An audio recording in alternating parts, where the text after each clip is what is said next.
Hi guys, let me introduce you to what I consider as the best dash cam setup. This is the crosstour 4K action camera. It's a CT8500, cost me £45, mounted in an SJ4000 charging case, which cost me £15. Any wired or charging case may work if the port is on the top and at the left side. This case has a front button in the wrong place for use, but obviously I can press the button, the bottom of the camera here when I'm setting it up, but you only ever have to do that one time. The video quality on the camera is really good. You can leave the screen on, which allows you to see that the camera is working, which happens as soon as you turn the bike on. If you've wired your USB socket to switch to live, you can also use it with a power bank as a helmet camera. Regular helmet cameras are a waste of money because you don't really ever remember to charge them, or you forget to turn them off, and then when you actually need them, they're going to be dead, and then obviously that's a problem. Good dual bike systems cost £80 roundabouts. You don't have a screen, so you'll need to mount your phone anyway, and systems with a screen are around £145. If you hit in the rear, it's going to go non-fault, and the only time you may need a rear camera is if you get hit and run when there's no witnesses around.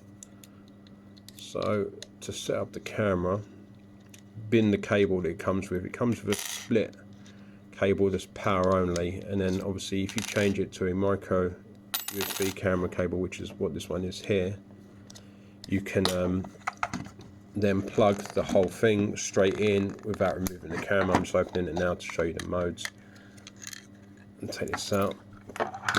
So the first thing you want to do is you want to install a 128 gig micro SD card, which is there, and the thumb screws which it comes with, which are not these ones, you should thread lock them in, because if they fall out they're really hard to find. These screws I got from Modern Screws in Bexley. I used the camera with the battery installed. You can run it without apparently, but I'm not sure how that affects the settings, whether it resets every single time. For settings, if I fire the camera up, I'll go through and show you what you should put on. So you just press the mode button on the front here a few times.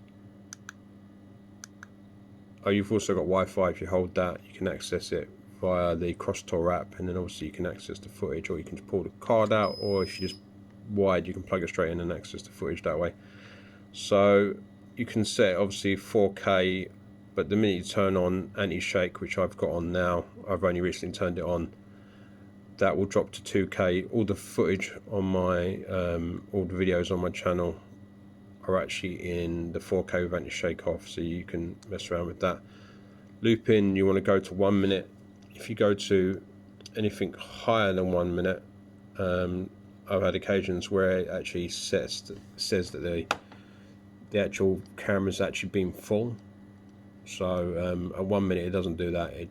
So how it'll work is it will record 1 minute clips until it fills up the card. Normally it says at the bottom how long it will record for at that specific setting. So say it will say 7 hours, it will record 1 minute setting, 1 minute clips for 7 hours, and at the end of the 7 hours it'll loop over the first one. If you're going to do a long road trip, say 10 hours, and for some reason you want the whole footage, you should possibly consider switching this resolution to 1080. That will give you a much longer record time. Mountings on a standard action camera clip, in this case is day because it's really old, but the lens is still clean. But you can also consider, if you can find one, you can actually get a metal cup with a countersunk hole and actually mount that on the bike. And then what you could do is you can actually get a magnet. There's different magnets available. The super strong near medium round ones, the cup magnets, they've often got a bolt hole in the top, and you could actually mount that. You could find a way to mount that to this, and then that would just magnetize in. It needs to be in a cup magnet to prevent it sliding back, because obviously the strength of the magnet is pulling up, not sliding. So that's obviously the way to make it strong and just easily to pull off. The only thing about the camera is obviously you will have to remove the camera from the bike. Don't leave the camera on the bike, like when it's outside your house obviously, but that just means unplugging it and just obviously unclipping it. This is not snapped. I actually cut this down so it just locks in a lot easier on the mount, because on the mount I actually bolted it to the bike. Other than that, if you smoke or vape, this may be an interest to you. If not, obviously it won't be. This is a rechargeable disposable vape. It's 7,000 puffs. It's 15 quid thereabouts. It lasts for about 5 days, and it's the same as 12 Elf Bar 600 sticks, which cost about £5 each. That's everything. Thank you for watching.